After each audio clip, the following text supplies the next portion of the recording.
I have never, in my life, made a video game. Nothing real, anyways. Do you all remember Scratch? It was a place to share simple animations, projects, or games. A great place for children to learn to code and share their cringe stuff with the world.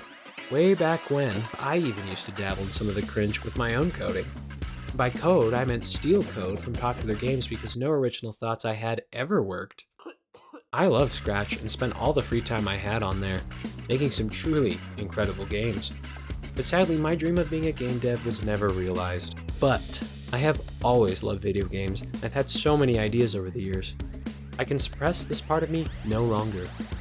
That's why I am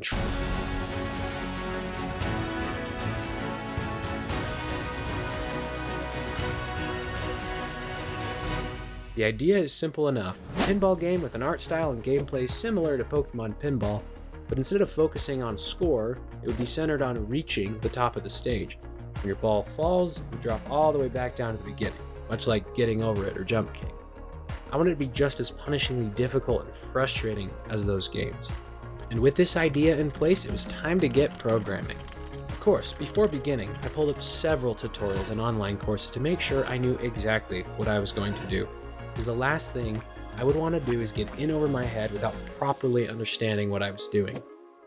At least that's what I would say if I was a loser. I'm more of a slam my head on the keyboard until it works kind of guy and then beg ChatGPT to help me understand. With unwarranted confidence, I opened up a new Godot project and got started. First, I created a temporary sprite in Photoshop to represent the ball and anything else I would need it for. Then I attached it to a rigid body 2D so it could have some physics, and put some temporary hitboxes in, and voila! I mean, at this point, we're basically done. Next, I wanted to focus on flippers, which should be nice and straightforward.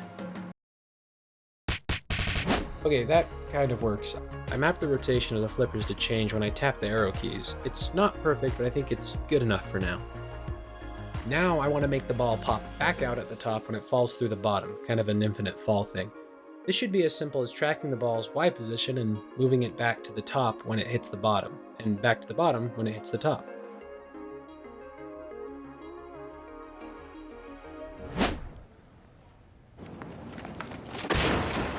Okay, it's working fine now.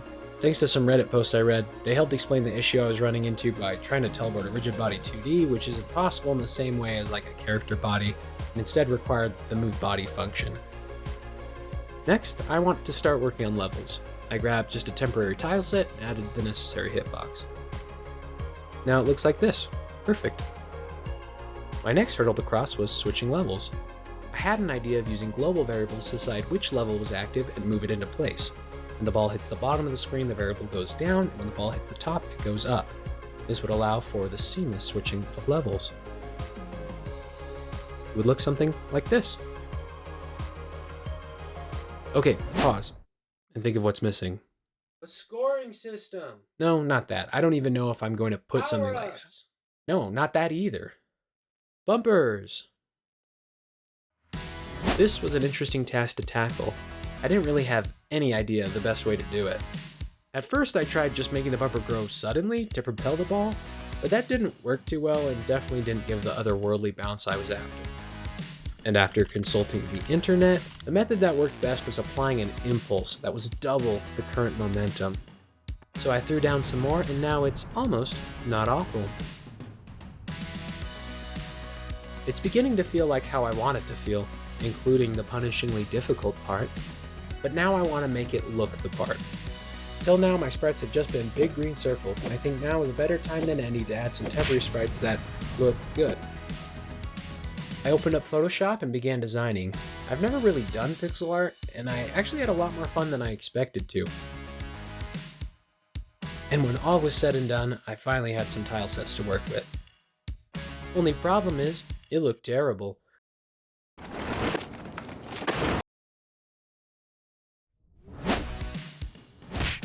Now it, debatably, looks good.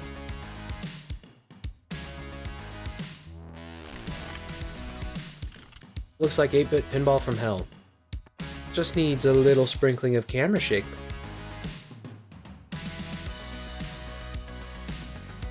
The only problem is, this game is hard. but not in a good way, not in the way it's supposed to be. I can't seem to get the ball to go up high enough. I thought long and hard about this one. I couldn't increase the momentum because the physics were already janky as is, and I knew it needed to change. Then, the answer came to me. Pinball often has arrows to show what direction to hit the ball. What if I put some of those in and let them boost the ball's momentum? Now it's much easier to get the ball into the next level, and I can even integrate them into the level design to make it more interesting. With that, I'd suddenly done what I wanted to do for this first video. Now, this game is not perfect. It's got a long way to go before it finishes and still has some super stupid glitches. Like, can anyone tell me why this happens sometimes? I didn't think I would even be able to get this far, but now that I'm here, I can see what it can become with just a bit more love and work. If you'd like to see me continue working on it, feel free to like and subscribe. Left pinky reveal at 1 million subs, gamers. Oh yeah, after playing it, I finally came up with a name for the game, Pinball Purgatory, because it's hard as heck.